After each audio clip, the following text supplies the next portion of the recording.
The history of patents. What are the origins of the patent system? The existence of patent-like incentives date all the way back to antiquity, in 500 BC in the ancient Greek city of Sybaris. Encouragement was held out to all who should discover any new refinement in luxury, the profits arising from which were secured to the inventor by patent for the space of a year. The first formal legal institutions were developed in the Republic of Venice in the mid-1400s. The Venetian Statute of 1474 decreed that the inventors of new and useful devices would be protected from infringers and copiers for 10 years, so long as they disclosed the details of their inventions. During this time, most Venetian patents were granted in the field of glassmaking, and when a large number of these glassmakers immigrated to other countries in Europe, they sought similar protections from the local authorities. As they immigrated, the notion of patent rights and their expression in patent legal systems began to spread and gain acceptance throughout Europe. During the 1500s to the 1700s, English and French monarchs used patents not only to stimulate invention, but also to grant exclusive trade monopolies to those favored by the court. In the late 1500s, during the reign of Elizabeth I, some 50 patent monopolies were granted over the trade in such staples as salt, soap, starch, iron, and paper. Critics pointed out that these enriched the monopolist and robbed the community, while doing absolutely nothing to stimulate new technology or industry. Ultimately, the growing public outcry forced Elizabeth's successor, James I, to revoke these grants of trade monopolies in 1610. In 1624, the Statute of Monopolies formally repealed the practice and henceforth restricted patent rights solely to new inventions. Throughout Europe, several other important innovations emerged in early patent systems.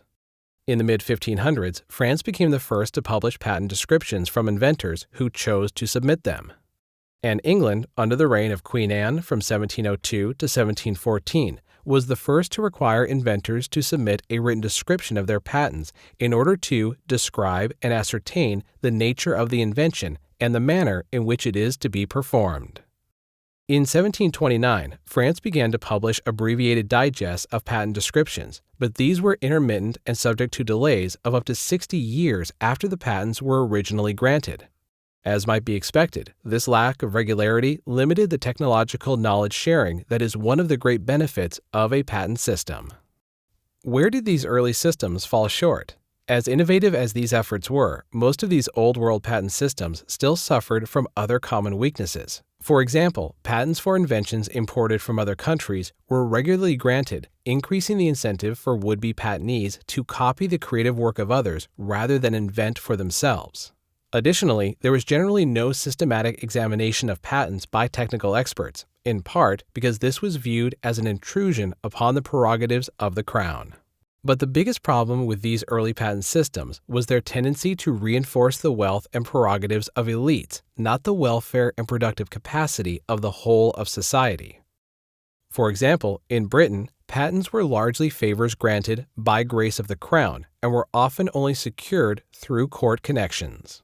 What's more, patent application fees were prohibitively high, more than 11 times the per capita annual income of the average British citizen, which put the system out of reach of all but the wealthy. British patent law also required patentees to manufacture products based on their patents, which limited innovation activity mainly to those who already owned factories or had the ready capital to build factories. These rules had two significant effects upon the British economy. First, they restricted innovation to only a small sector of the population, rather than unleashing the creativity and productivity of the whole people. And second, they created a bias toward inventions that enhanced the market dominance of incumbent capital-intensive industries, rather than opening up new markets for disruptive new industries that generally drive economic progress. As historian B. Zarina Khan noted, European societies were organized in ways that concentrated power in the hands of elites and facilitated parasitic rent-seeking by favored producers. The organization of invention was no exception. A society that restricts invention to elites can generate exceptional gains early on, but the initial spurt is unlikely to be maintained. While the elitist nature of early patent systems reflected the feudal economic relations that dominated that era, changes were on the horizon.